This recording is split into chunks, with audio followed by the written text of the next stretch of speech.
Welcome to our first Bookaccino Live of 2025. Ooh, live, five rhymes. Okay, I've got 12 months of being able to do that. So happy to have you here. We have a terrific lineup. I don't know if I have seen a January this filled with absolutely fabulous books, and a lot of them by big name authors. So it's been a whirlwind of me reading over the holidays and nowhere near catching up to what's going on. So let me show you what I'm talking about. Let's start with your top picks from November's presentation. First up, The Stolen Queen by Fiona Davis. I had the pleasure of seeing her at an event the other night where she was absolutely terrific. I interviewed her as well, and that's up on YouTube and also on our podcast. Wonderful book set in two different time frames. We'll hear more about that in the presentation. Alice Feeney's Beautiful Ugly, another one that completely took me away during vacation. Marie Benedict's The Queens of Crime. 3 Days in June by Ann Tyler. Lisa Genova's More or Less Maddie, which I am reading now, and it is terrific. Memorial Days by Geraldine Brooks, and Jojo Moyes' We All Live Here. So these are the top picks that you were most excited about reading, were books that were coming out in January and February. All right, so let's go back to where we are with fiction right now. Okay, this first book is The Heart of Winter by Jonathan Evison. It is on sale this week. So what do we have?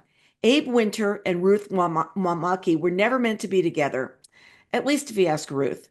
Yet their catastrophic blind date in college evolved into a 70-year marriage and a life on a farm on Bainbridge Island with their hens and their beloved Labrador Megs.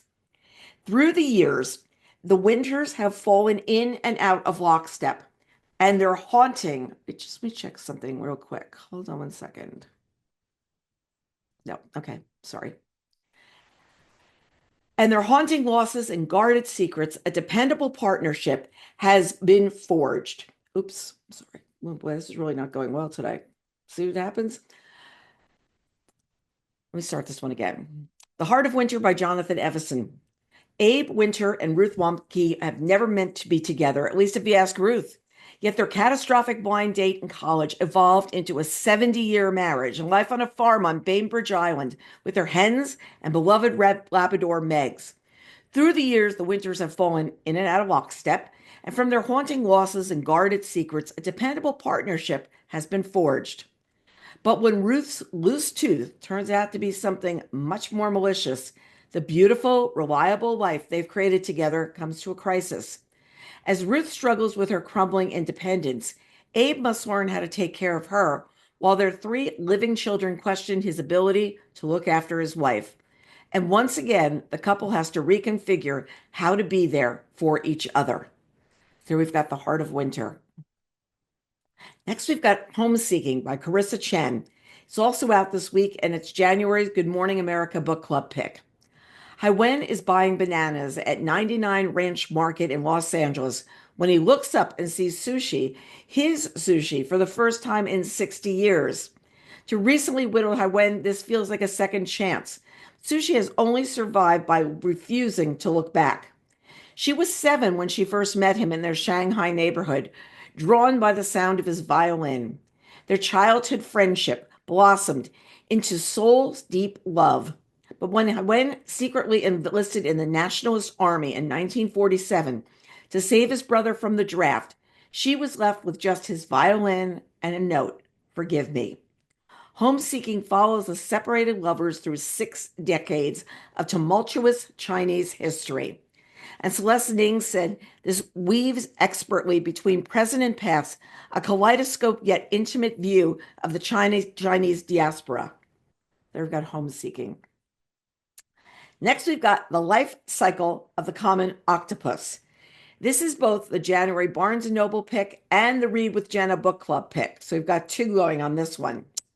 Arriving at the University of Edinburgh for her first term, Penn knows that her divorced parents back in Canada are hiding something from her.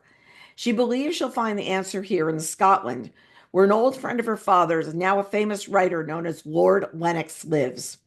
When she is invited to spend the weekend at Lord Lennox's centuries-old estate with his enveloping, fascinating family, Penn begins to unravel her parents' secret, just as she's falling in love for the first time.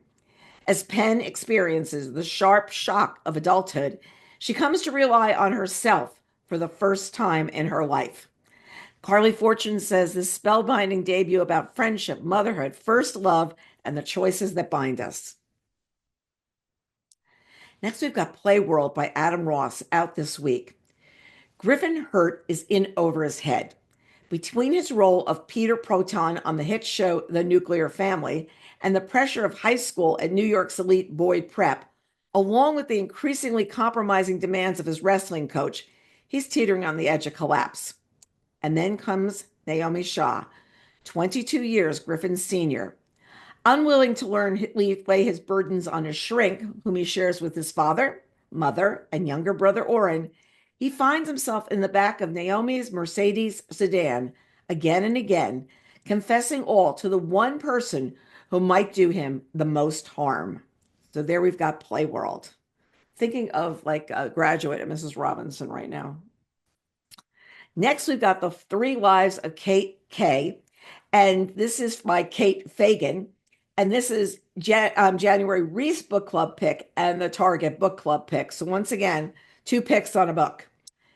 Kate K knows how to craft a story. As the creator of best-selling book trilogy that struck box office gold as a film series, she's one of the most successful authors of her generation.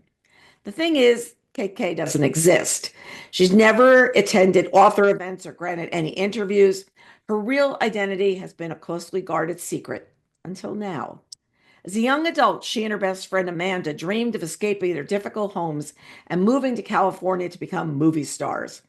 But the day before their grand adventure, a tragedy shattered their dreams, and Kate has been on the run ever since, taking on different names and charting a new future. But after a shocking revelation, Kate understands that returning home is the only way she'll be a whole person again. So there's The Three Lives of Kate K. Next, we've got More or Less Maddie by Lisa Genova. You know her as the New York Times bestselling author of Still Alice. This book is terrific. I'm reading it right now. It's out next week. Maddie Banks is just like any other stressed out freshman at NYU. Between schoolwork, exams, navigating life in the city, and a recent breakup, it's normal to feel overwhelmed. It doesn't help that she's always felt like the odd one out in her picture-perfect Connecticut family.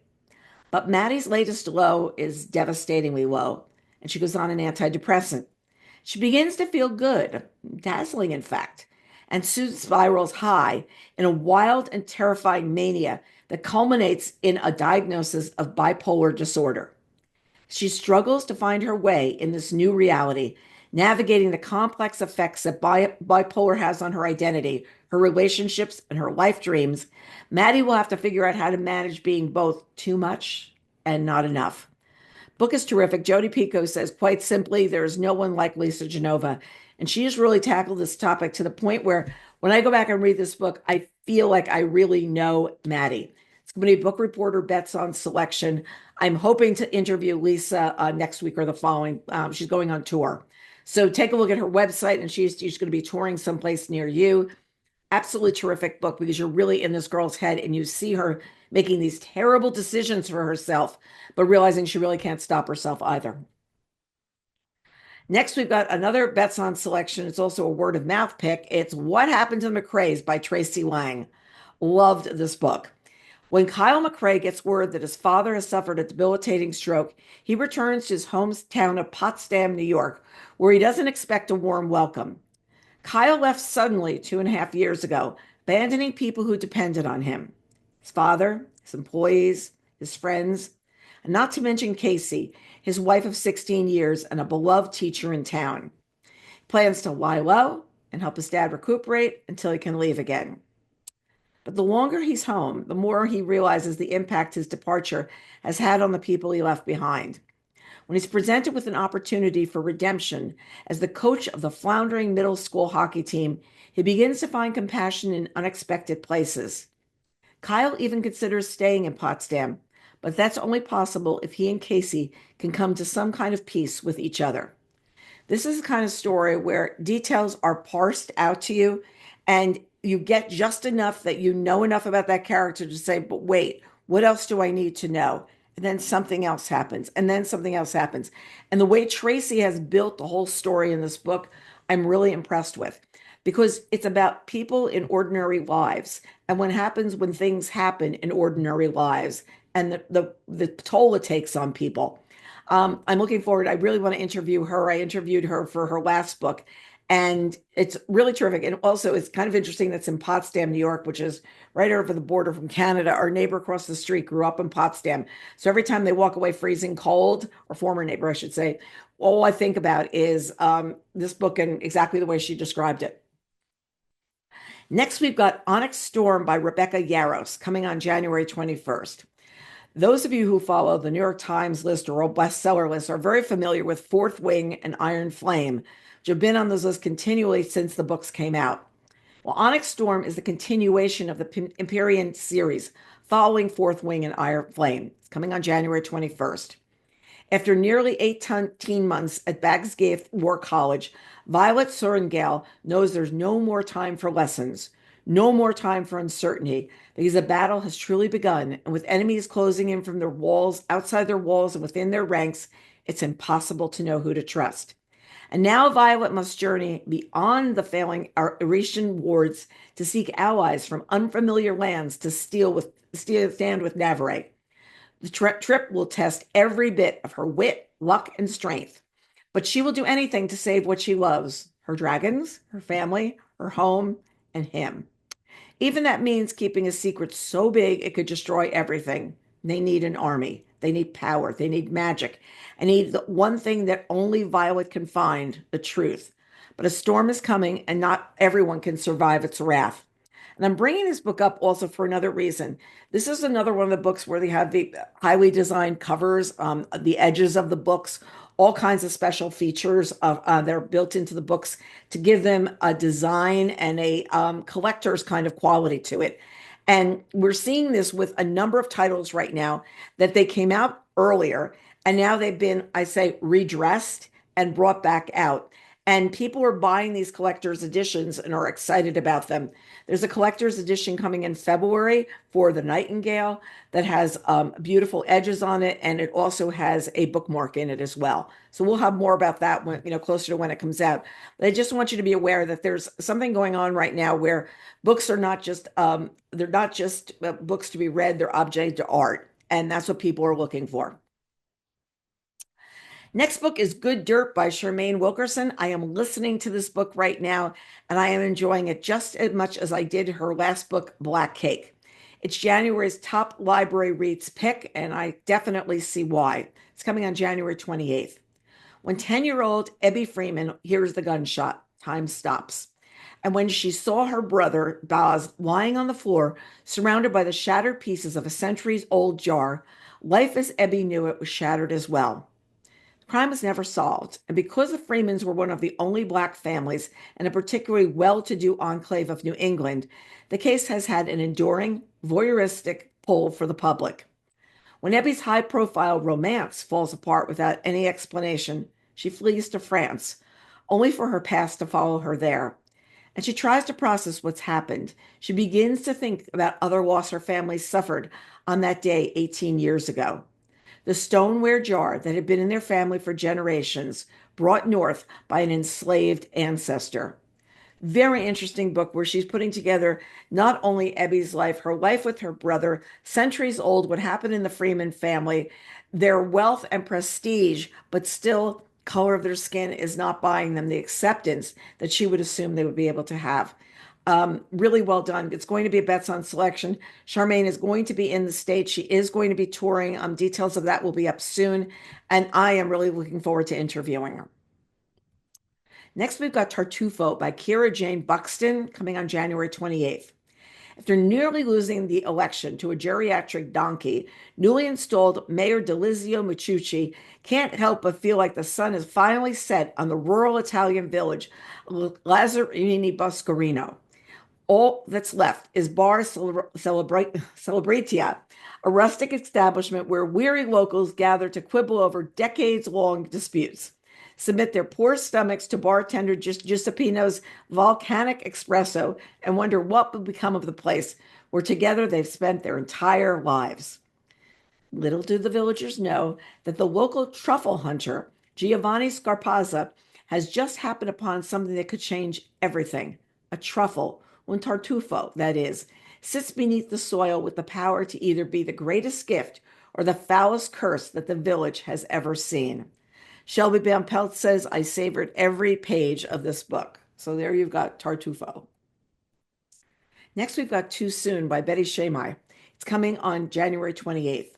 35-year-old Arabella, a New York theater director whose dating and career prospects are drying up, is offered an opportunity to just direct a risque cross-dressing interpretation of a Shakespeare classic, which might garner international attention in the West Bank. Her mother Naya and her grandmother Zoya hatch a plot to match her with Aziz, a Palestinian-American doctor volunteering in Gaza. Arabella agrees to meet Aziz since her growing feelings for Yoav, a celebrated Israeli-American theater designer, seem destined for disaster. Upon learning that one of them is living on borrowed time, the three women fight to live, make art, and love on their own terms. Next, we've got A 40-Year Kiss by Nicholas Butler. This, along with Charmaine's book and Fiona's book, they're part of the giveaway that we're doing over on Bookreporter right now, where you can tell us what book you read that was your favorite last year and which one you read with your book club. And you will be eligible to win, I think it's 7 books.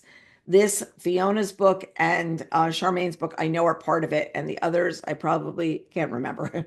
Okay, this book is coming on February 4th. We've got Charlie and Vivian parted ways after just 4 years of marriage. Too many problems, too many struggles, even though the love didn't quite die. When Charlie returns to Wisconsin 40 years later, he's not sure what he'll find. He's sure of one thing. He must try to reconnect with Vivian to pick up the pieces, the broken pieces of their past. But 40 years is a long time. It's 40 years of other relationships, 40 years of building new lives, and 40 years of long-held regrets, mistakes, and painful secrets. I've got this one on my shelf. I'm looking forward to reading it. Next, we've got Isola by Allegra Goodman. Tom, Francesca, and I were lucky enough to hear her present this book in an event that was done in, I believe it was November or December. It's coming on February 4th, and it's going to be one of our winter reading giveaway books. Heir to a fortune, Marguerite is destined for a life of prosperity and gentility. And then she's orphaned, and her guardian, an enigmatic and volatile man, spends her inheritance and insists she accompany him on an expedition to New France. Isolated and afraid, Marguerite befriends her guardian's servant, and the two develop an intense attraction. But when the relationship is discovered, they're brutally punished and abandoned on a small island with no hope for rescue. Once a child of privilege who dressed in gowns and laced pearls in her hair, Marguerite finds herself at the mercy of nature. As the weather turns, blanketing the island in ice, she discovers a faith she's never before needed. This is also going to be one of the Bookreporter winter reading giveaways. We also was one of the book groups selections that when we previewed books that we thought would be big this next season. I probably should have described what's on the bottom of the screens a little bit earlier, but those, I think, for those that spend time with us, sort of know what the little extra promo things mean on the bottom of the page. Next, we've got The Snowbirds by Christina Clancy, coming on February 4th. Couple of 30 years, Kim and Grant's separate but together partnership is running up against the realities of late middle age. Grant's mother has died, the college where he taught philosophy was shuttered, and their twin girls are grown and gone. Escaping the bitter cold of a Midwestern winter for the hot desert sun of Palm Springs seems as good a solution as any more intractable problems that they face. But when they arrive at La Desert, the quirky condo community, Kim immediately embraces the opportunity to make new friends and explore more adventurous side of her personality. Meanwhile, Grant struggles to find his footing in this unfamiliar landscape. When Grant goes missing on a hike in the Palm Springs Mountains, Kim is forced to consider two terrifying options. Either Grant is truly lost, or this time he has really left her. So we'll see what happens. I think reading this book in February is going to make us all feel warm, as it's about 23 degrees here today. This is a love story by Jessica Soffer, is coming on February 4th. For 50 years, Abe and Jane have been coming to Central Park as starry-eyed young lovers, as frustrated and exhausted parents, as artists watching their careers take flight. They come alone when they needed to get away from each other, and together when they had something important to discuss. The park has been their witness for over a half a century of love until now. Jane's dying, and Abe is recounting their life together as a way of keeping them going. The parts they knew, their courtship and early marriage, their blossoming creative lives, and the parts they didn't always want to know. The determined young student of Abe's looking for a love story of her own, and their son Max, who believes his mother chose art over parenthood and who has avoided love and intimacy at all costs. And if you see every once in a while, like when we're reading books, when we're talking about these books, we have a theme and a presentation. This one is a lot of older people looking back over their lives or people looking back over their lives. Anna Napolitano has this to say: every once in a while, I read a novel and I think, what a gift. And this is one of those books. So this is a love story. Next, let's do some historical fiction. I'm going to kick it off with The Lotus Shoes by Jane Yang. This is out this week. Let's go to 1800 China. Tightly bound feet or golden lilies are the mark of honorable woman. And we all learned about those from Lisa C. years ago. When Little Flower is sold as a maidservant to Ling Jing, the daughter of a prominent Fang family, she clings to hope that one day her golden lilies will lead her out of slavery. Because the women with unbound feet were usually the people that were enslaved. So her being an honorable woman is a big deal. Not only does she have bound feet, she's extraordinarily gifted at embroidery, a skill associated with the highest class of a lady. Resentful of her talents, she does everything in her power to thwart Little Flower's escape. But now a scandal strikes the Fangs. Both women are cast out to the celibate sisterhood, where Little Flower's artistic prowess catches the eye of a nobleman. His attention threatens not only her improved status, but also her life. If Ling Jing finds out, will she sabotage Little Flower to reclaim her power, or will she protect her? So there you got The Lotus Shoes. You ever see the pictures of the bound feet? I joke with Lisa C that when Snowflower and the Secret Fan came out, the Google searches on bound feet must have gone right through the roof. Next, we've got The Stolen Queen, which I've talked about, by Fiona Davis. Love this book. And I think it's of her 8 books, this is my favorite. We start in Egypt in 1936, where an anthropology student, Charlotte Cross, is offered and accepts a coveted spot on an archaeological dig in Egypt's Valley of the Kings. But then an unbearable tragedy strikes. Now let's flip to New York City in 1978. 19-year-old Annie Jenkins lands an opportunity to work for a former Vogue fashion editor, Diana Vreeland, who's in the midst of organizing the famous Met Gala. Meanwhile, Charlotte is now leading a quiet life as an associate curator of the Met's celebrated Department of Egyptian Art. She's consumed by her research on Hathakore, a rare female pharaoh dismissed by most other Egyptologists as unimportant. The night of the gala, one of the Egyptian art collection's most valuable artifacts goes missing, and there are signs that Hathakore's legendary curse might be awakening. Annie and Charlotte team up to search for the missing antiquity. It's so good. I mean, I spent a lot of time in the Met. I had 2 semesters of courses there, and she makes me want to go there just all the more. Those of you who are out of town, you're going to want to go and see the Met and go to the exhibit, the Egyptian art exhibit, and just get a chance to see like what these relics looked like, what these things look like that people have gone and dug up as back in 1936 and beyond of what's happened. So really well done. Great story on top of everything else and the way it all comes together. So The Stolen Queen. Next, we've got Hold Strong by Robert Dugoni with Jeff Langholtz and Chris Crabtree. It's coming on January 28th.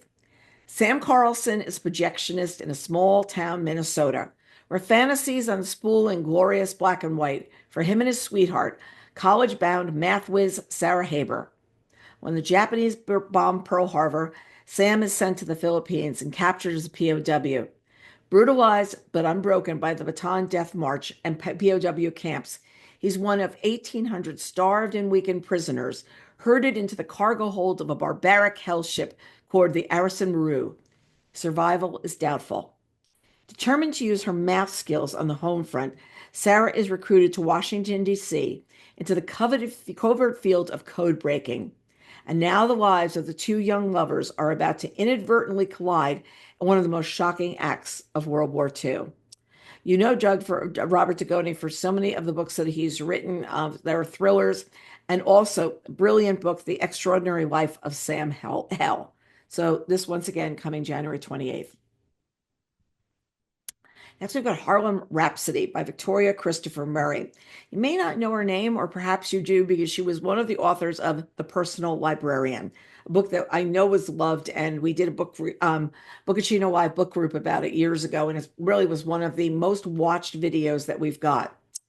In 1919, high school teacher Jessie Redmond Fawcett has been named the literary editor of The Crisis, first Black woman to hold this position at a preeminent Negro magazine. Jessie is poised to achieve literary greatness, but she holds a secret that jeopardizes it all. W.E.B. Du Bois, the founder of The Crisis, is not only her boss, he's her lover, and neither his wife nor their 14-year age difference can keep the two apart. Amidst rumors of their tumultuous affair, Jessie is determined to prove herself. She attacks the challenge of discovering young writers with fervor. Under her leadership, The Crisis thrives. When her first novel is released to great acclaim, it's clear that Jessie is at the heart of a renaissance in Black music, theater, and the arts. But as she strives to preserve her legacy, she'll discover the high cost of her unparalleled success. So there's Harlem Rhapsody, and this too is on my shelf. Junie by Erin Crosby Eckstein is on sale on February 4th. 16 years old and enslaved since she was born, Junie has spent her life on Bellarine Plantation in Alabama, cooking and cleaning alongside her family and tending to the white master's daughter, Violet.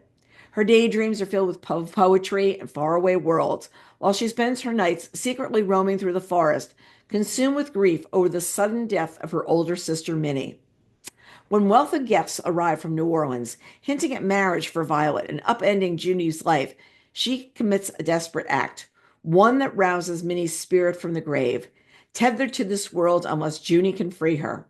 She enlists the aid of Caleb, the guest coachman, and their friendship soon becomes something more. Yet as long-held truths begin to crumble, she realizes Bellarine is harboring dark and horrifying secrets that can no longer be ignored. So there's Junie. Next, we've got Twilight in Paris, which is the latest book from Pam Jenoff. It is coming on February 4th. Let's start in London in 1953. Louise is still adjusting to her post-war role as a housewife when she discovers a necklace in a box at a secondhand shop.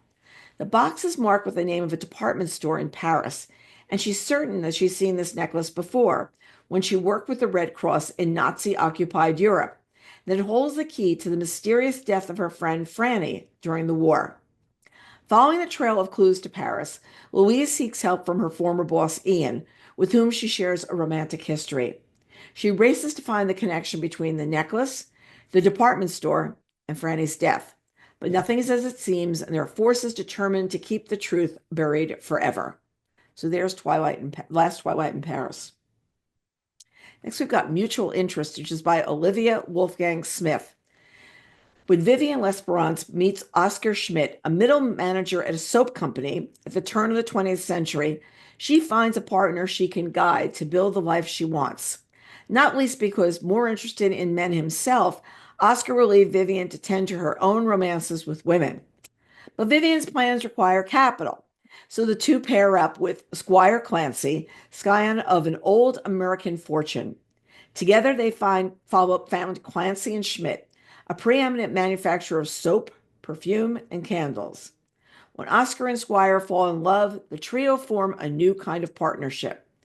Vivian reaches the pinnacle of her power, building Clancy and Schmidt into an empire of personal care products while operating behind the image of both men.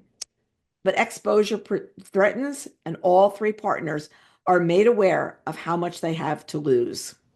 So they're by Olivia Wolfgang Smith. Next, we've got Thrillers and Mysteries. We're going to kick it off with The Note by Alifair Burke, which is a Book Reporter Best on Selection. Trying to get an interview with Alifair as well. It's out this week.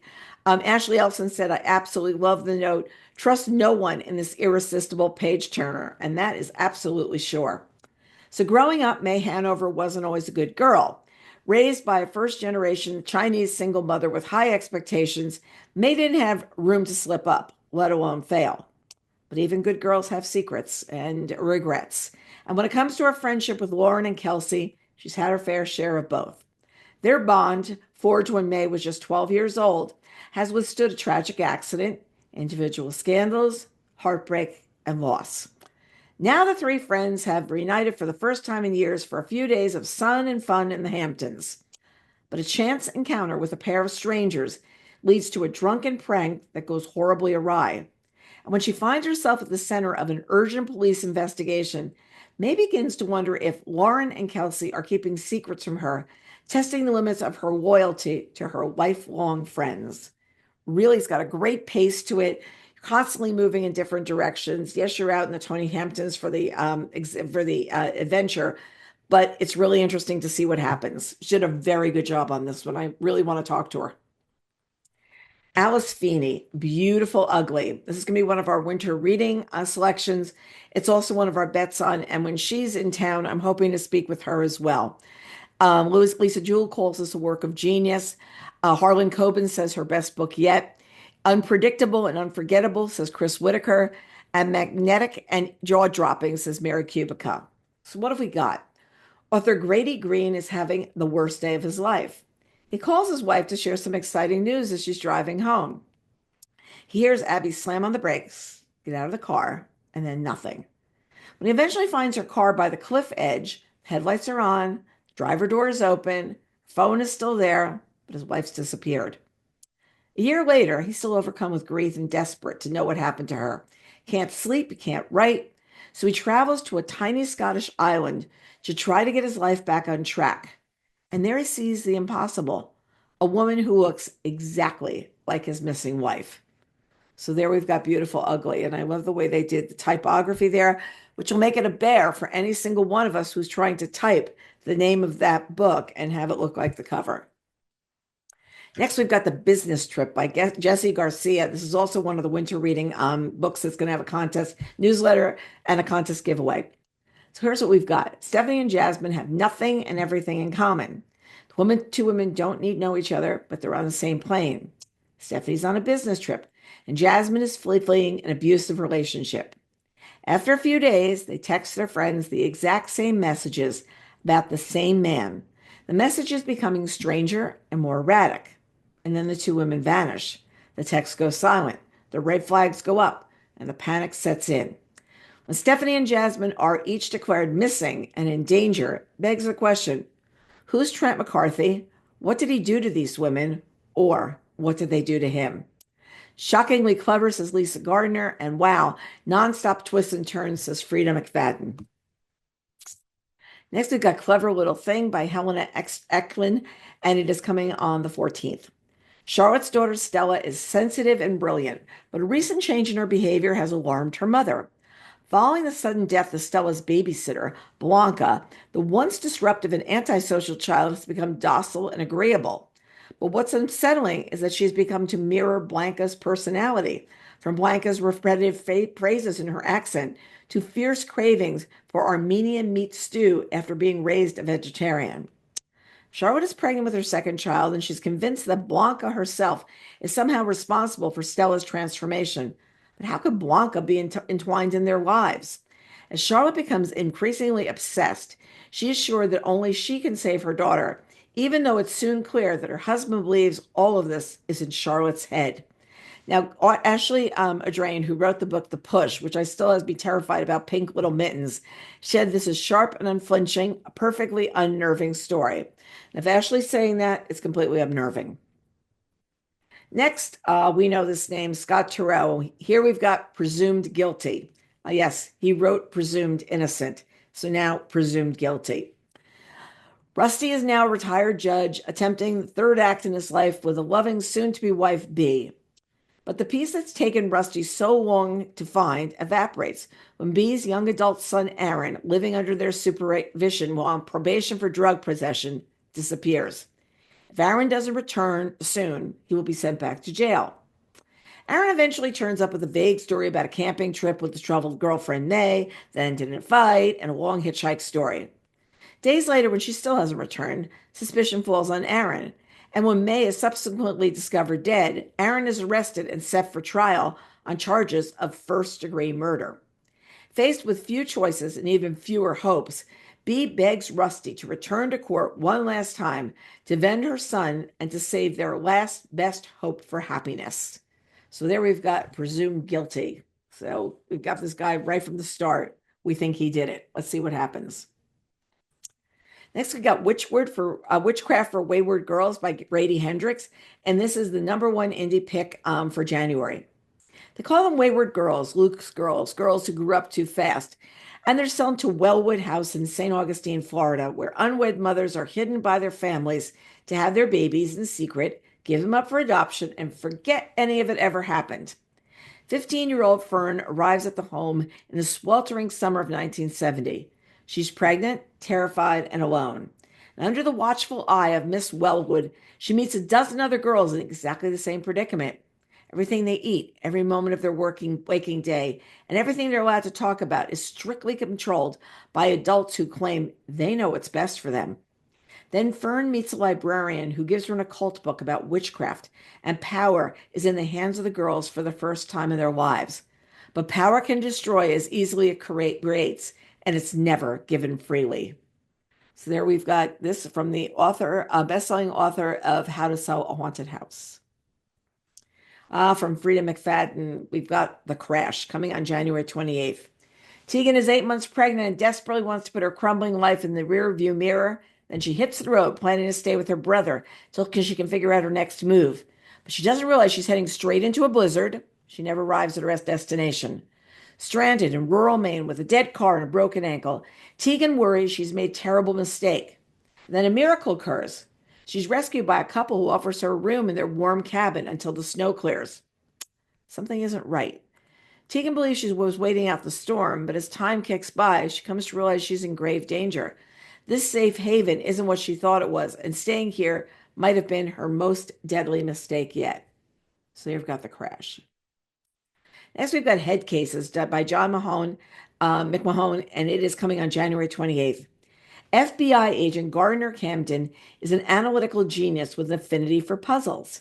He also has a blind spot on the human side of investigations, a blindness that sometimes even includes people in his own life, like his beloved 7-year-old daughter Camilla.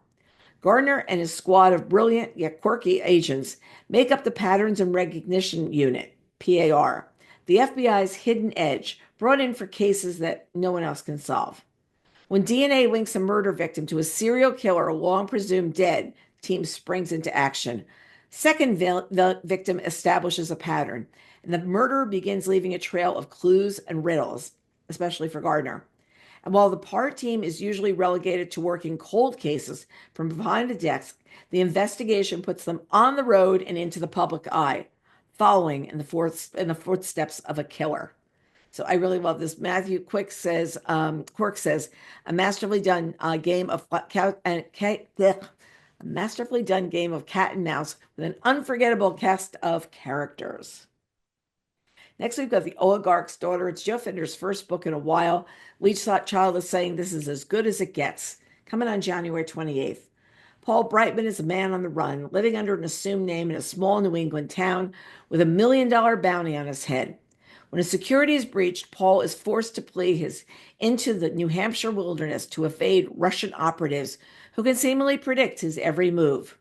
6 years ago, Paul was a rising star on Wall Street who fell in love with a beautiful photographer named Tatiana, unaware that her father was a Russian oligarch and the object of considerable interest from several U.S. intelligence agencies. Now, to save his own life, Paul must unravel a decades-old conspiracy that extends to the highest reaches of government. Joe always does a good job. I've got this book on my shelf, and I'm looking forward to it. Next, we've got Trust Issues. And this is coming from Elizabeth McCullough and McCullough Keenan and Greg Wands.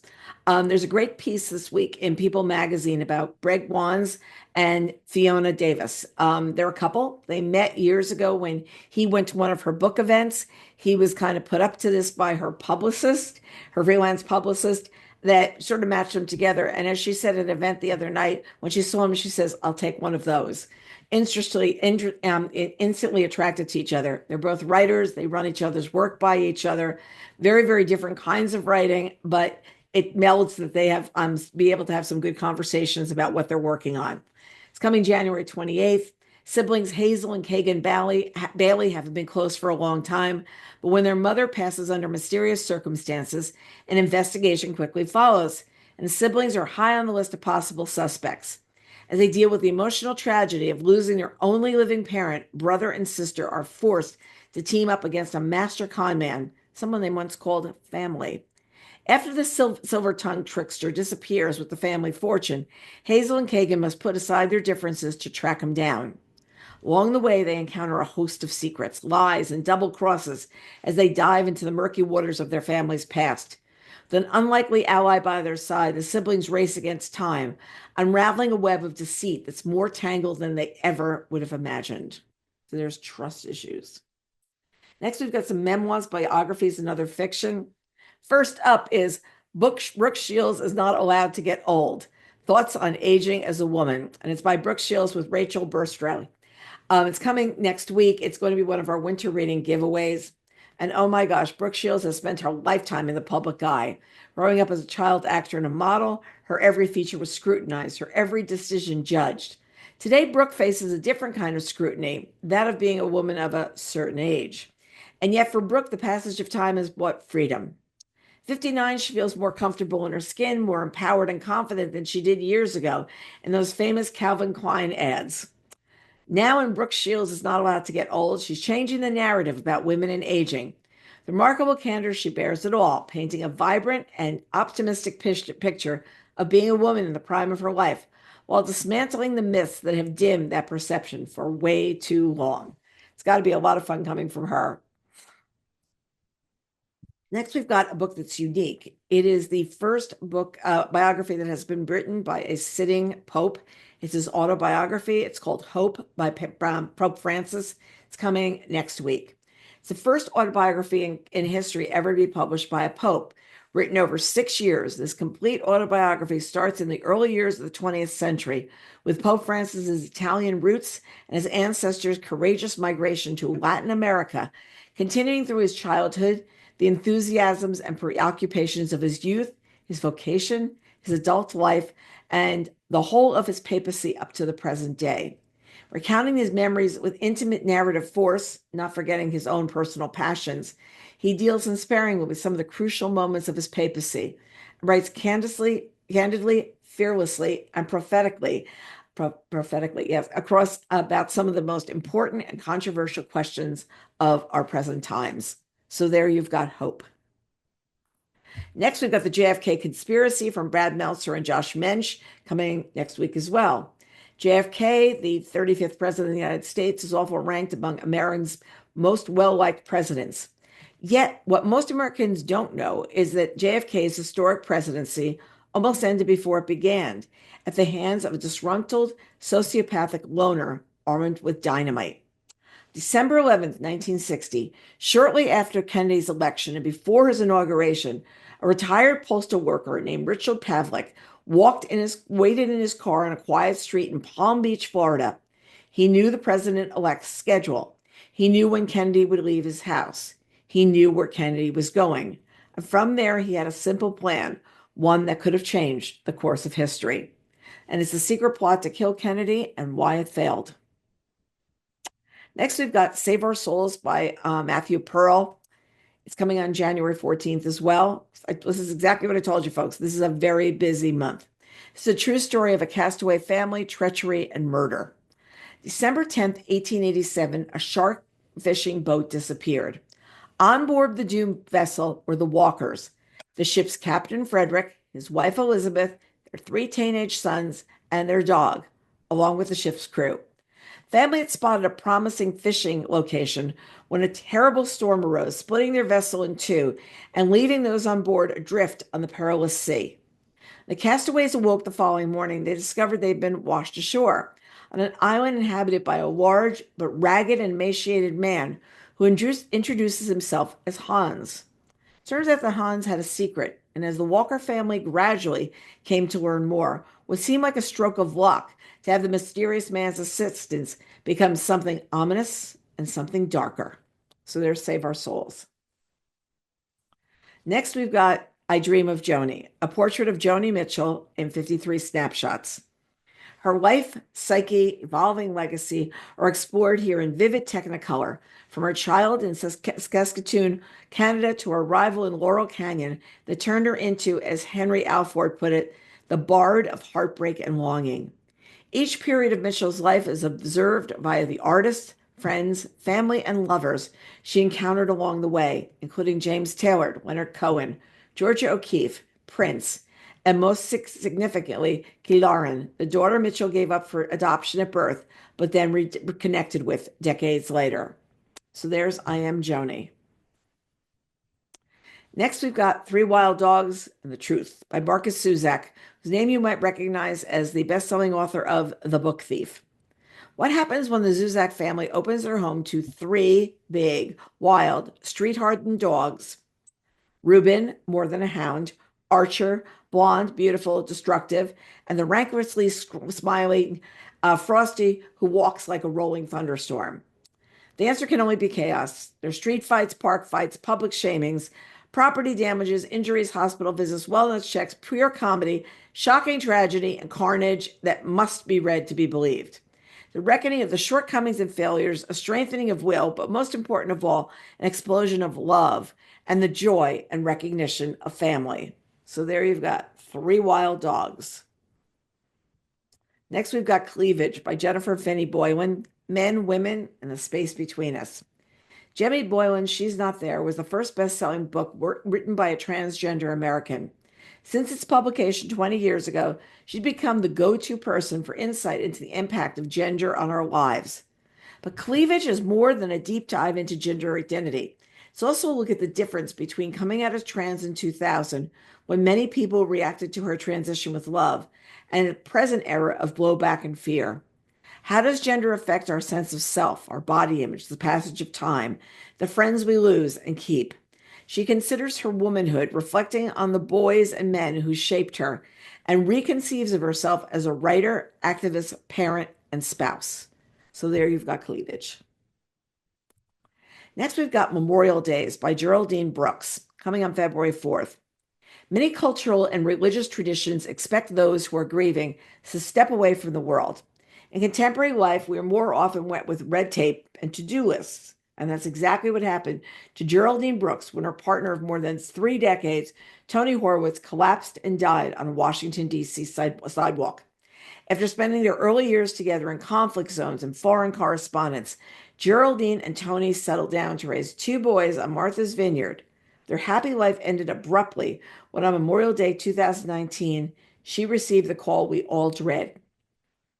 3 years later, she booked a flight to a remote island off the coast of Australia with the intention of finally giving herself the time to mourn in a shack on a pristine, rugged coast. She often went days without seeing a person. And there she pondered the various ways in which culture grieve and what rituals of her own might keep to help her rebuild a life around the void of Tony's death.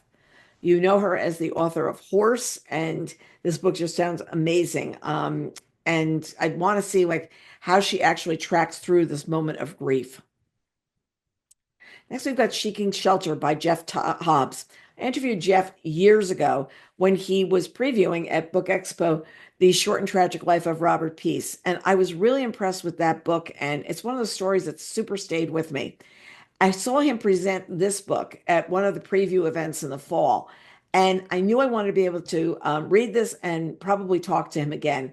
So what I want to weave into some of our discussions are more books about cultural issues, things that are going on, like here.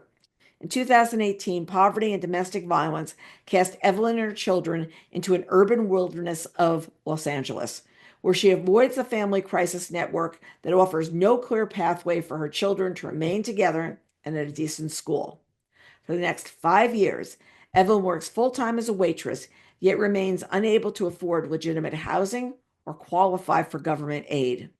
All the while, she strives to provide stability, education, loving memories, and college aspirations for her children, even when they sleep in motels and in her car, living in fear of both her ex and the nation's largest child welfare agency.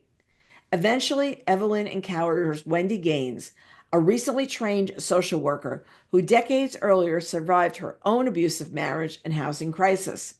She becomes one of Wendy's first clients, and the relationship transforms them both. It's a story about a working woman, her children, and the story of homelessness in America. And in one part, he was talking about how she can get to this one shelter, but it's really far from where her son is doing something at school. And she wants to be there to see him, but how is she going to make sure they have a place to sleep at night as well? I'm really looking forward to reading something about something's a crisis right now of homelessness in this country and seeing how Jeff handles it. Here's some March titles to look forward to. Sandra Brown, who usually publishes in the summer, so I can read her Floating in the Pool, is coming out on March 4th.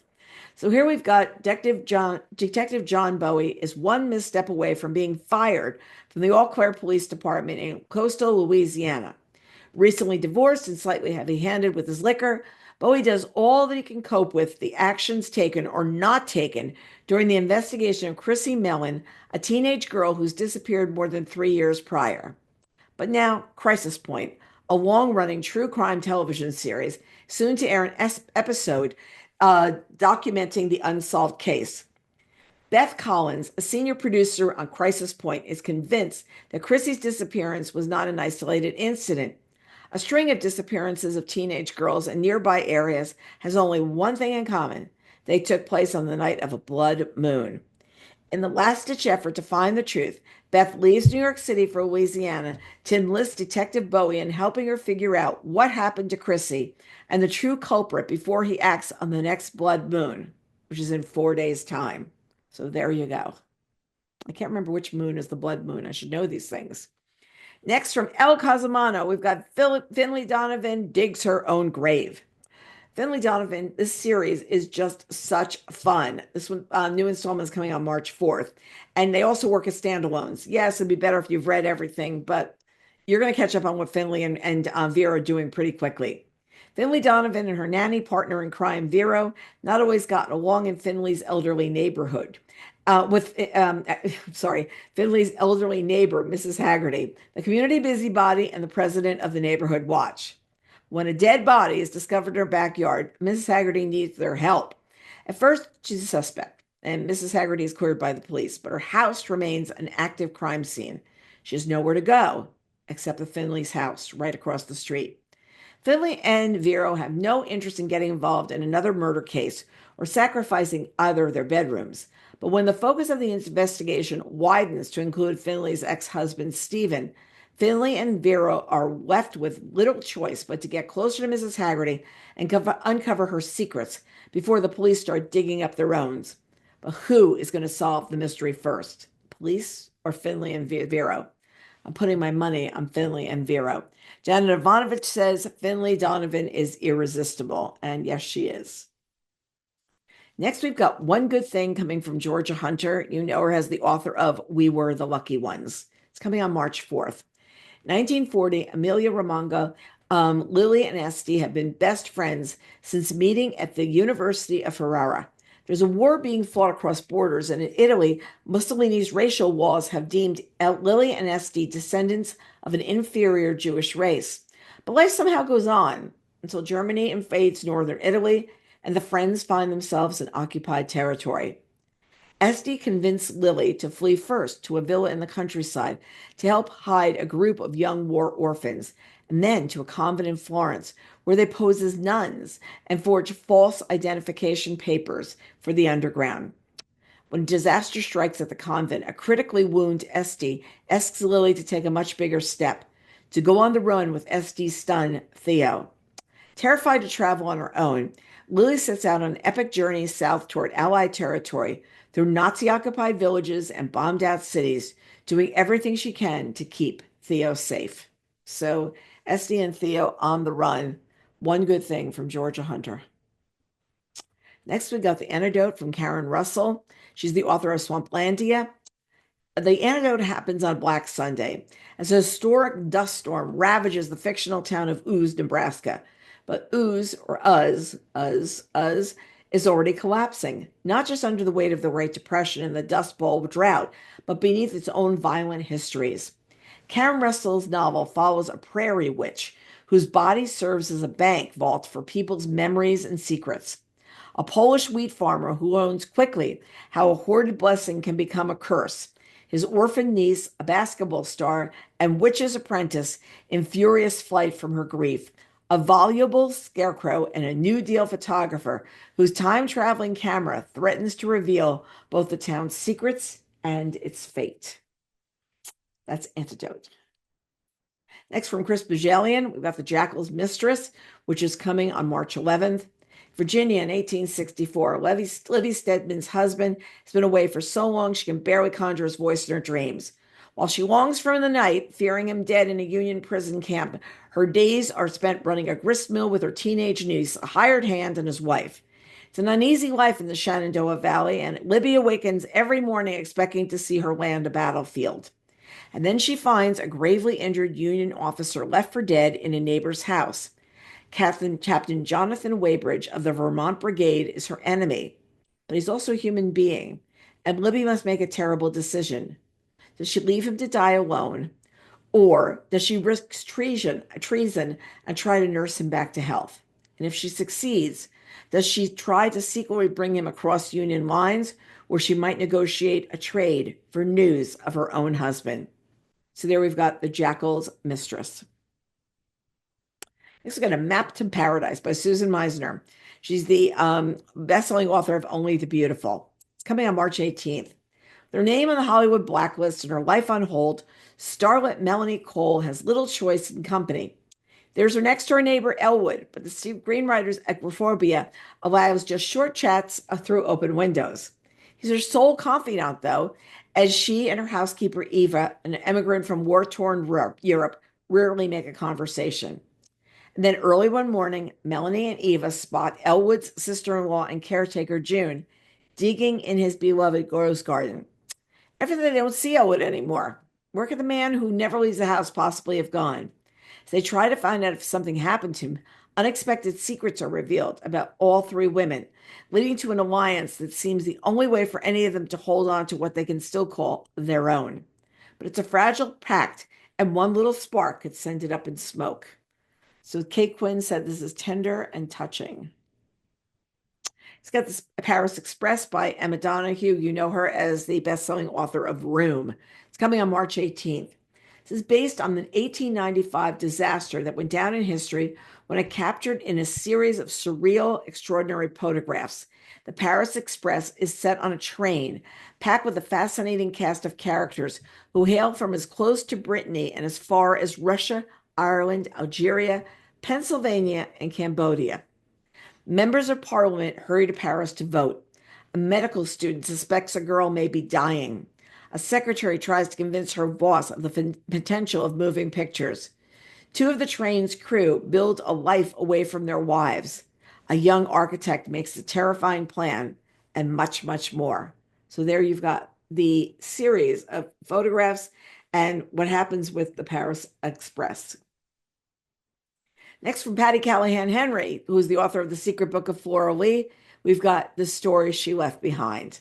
In 1927, 8-year-old Clara Harrington's magical childhood is shattered when her mother, renowned author Bronwyn Newcastle Fordham, disappears off the coast of South Carolina.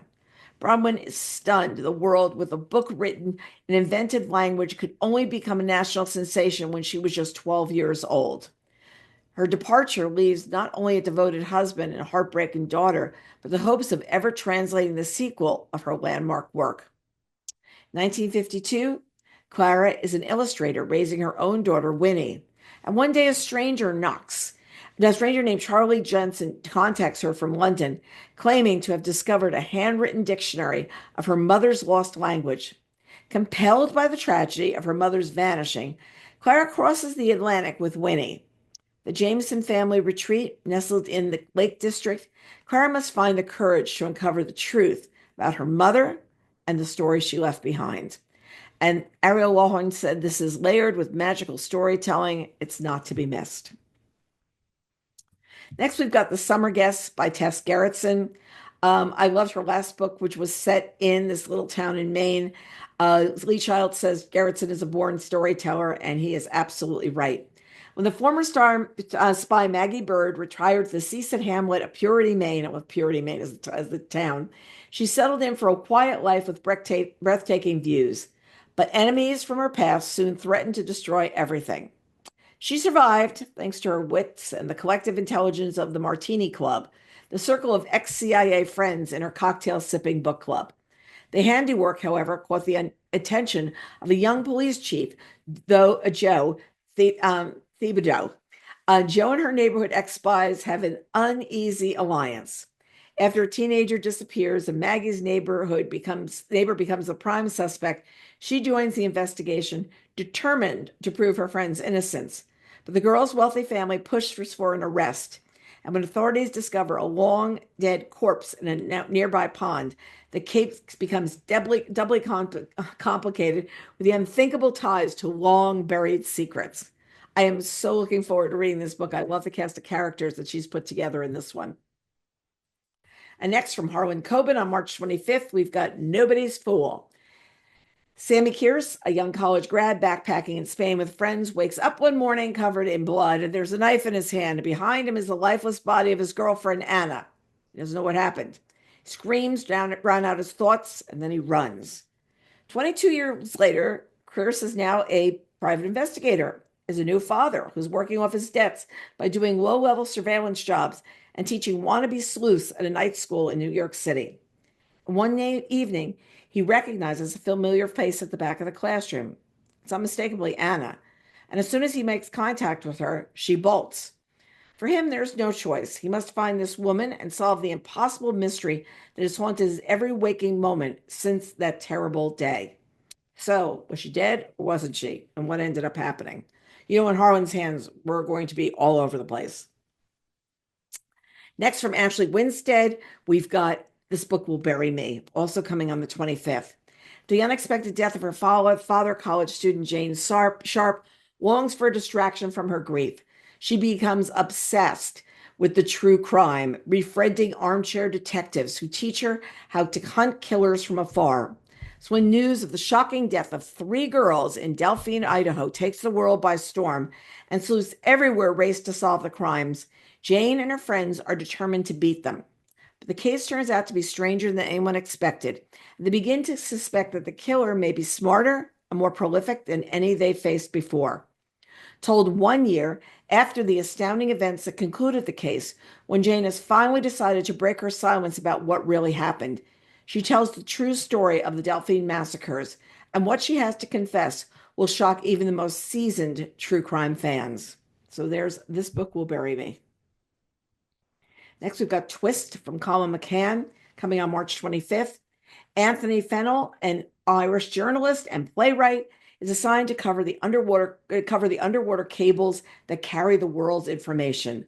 The sum of human existence, words, images, transactions, memes, voices, viruses, travel through tiny fiber optic tubes.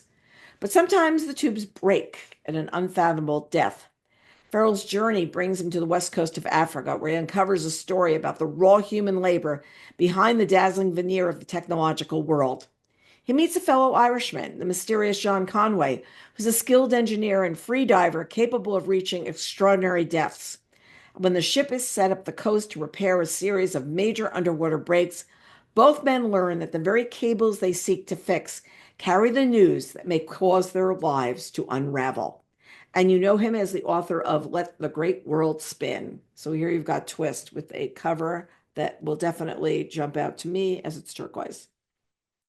Okay, here are the notable January releases. We've got King by Jonathan Eng, Lisa Jewell's None of This Is True, Lisa Gardner, Still See You Everywhere, Yellowface by R.F. Kuang, End of Story by A.J. Finn, Greg Hurwitz's Lone Wolf, The Princess of Las Vegas by Chris Bajalian, The Couple in 5B, which is by, let me just move this because I do know who it is, but I want to make sure you see it as well, Lisa Unger, Dear Sister, a book I am going to be doing more with, which is by Michelle Horton.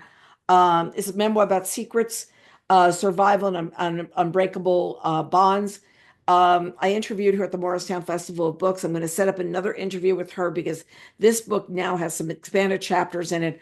Her sister was imprisoned for shooting her lover and the father of her two children. And what really happened that night? What what was her sister fearing? Why was that gun fired? And we're going to learn about domestic violence and what happens with women who are, put in the world of you've killed your partner, you've killed your husband, but he was abusing you all that time. Where's the line between when it's okay that you did this heinous act after everything you've been through? Very, very, very interesting conversation with her. I'm looking forward to having her on Book Reporter Talks to, so I can share it with all of you.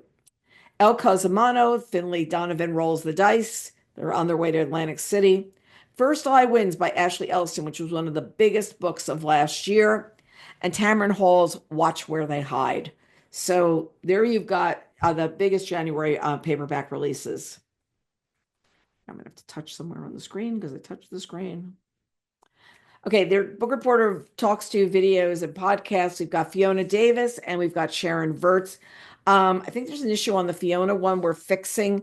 It looks like only 1 minute was uploaded. We can't figure out what happened on Zoom. So hold off on watching that for a little while. I think probably the podcast is okay, but I'm going to go check that as well. We just saw that as we were coming on the air. Always lovely to find that out. Somebody wrote it's only a minute long, and I'm like, why? Okay, this is something really big. This is our end of year contest where you can win all 40 of my Bets on titles. And I really need people to enter. It's going to end on Friday at noon. I don't want you to tell me later, oh, I wish I'd enter. You can only enter one time. We're going to check on that. One time is when you're allowed to enter by noon on Friday and can win all of these books. I have all the books downstairs ready to get packed up and sent out. Francesca and I are allowing time next week to make sure this gets done. So all you have to do is enter to see if you'll become one of the winners. Somebody's winning all 40. 10 other people are each going to win 4, and we'll try and connect you with books that we think you'd enjoy. And that's the way it goes, folks. It's our big contest for this year, and we want you to get in, and you don't have to do anything. You just have to give us your name. This is even hard. So just go in and enter if you haven't already, because we will know. Our winter reading contests are kicking off. These are 5 of the books. There will be more that will be part of our 24-hour giveaways on select days in January and February. We've got Beautiful Ugly, Brooke Shields Is Not Allowed to Get Old, The Business Trip, The 40-Year Quick Kiss, and Isola. So just those are 5. You know that there'll be more. And select days in January and February, we're not going to tell you what days.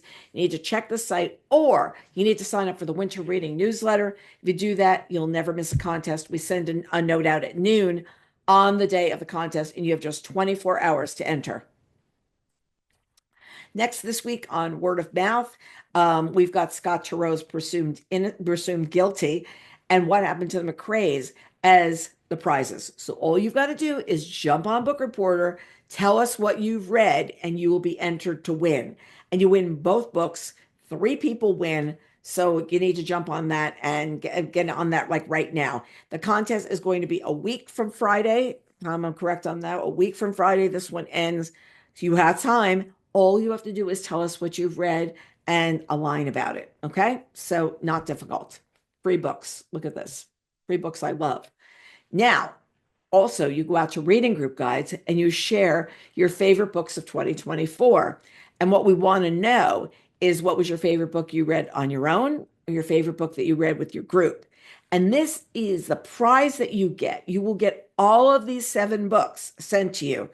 All you've got to do to enter is go out and tell us your favorite book and the favorite book you read with your book group. Stellar group of books. I have read, let's see, half of them, and I'm looking forward to reading more. So there you go. Okay, we've got another Bookaccino Live winter preview evening event. For those who are not watching this at their desks, people who have to be in meetings all day long, or people who just say, I'd much rather watch an evening event than an afternoon event. Well, we'll see you on Wednesday, January 22nd at 8 o'clock. Sign up is available on Bookreporter and Reading Group Guides. We will do winter, which means we're not just going to do books within 1 month. We'll do everything coming out all the way through March, all the way in one presentation. So it'll be different from the one you've seen now. You may see some repeat titles, but some new ones as well. And more than that, find the people who aren't available during the day and encourage them to come as well. And our first live Bookaccino Live Book Group event of the year is going to be with Ashley Elston. First Lie wins. It's a Reese's Book Club pick. It was a Book Reporter Bets on selection.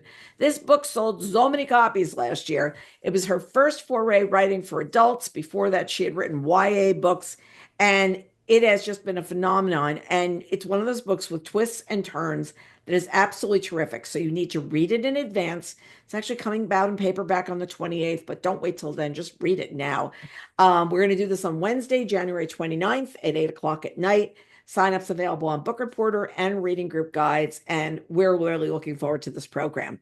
Ashley's terrific as well. She's a lot of fun, and she's in heavy writing for her next book. And she says she's probably not going to do like anything until the night. She's not going to come up for air until the night she meets with us. So very much looking forward to this.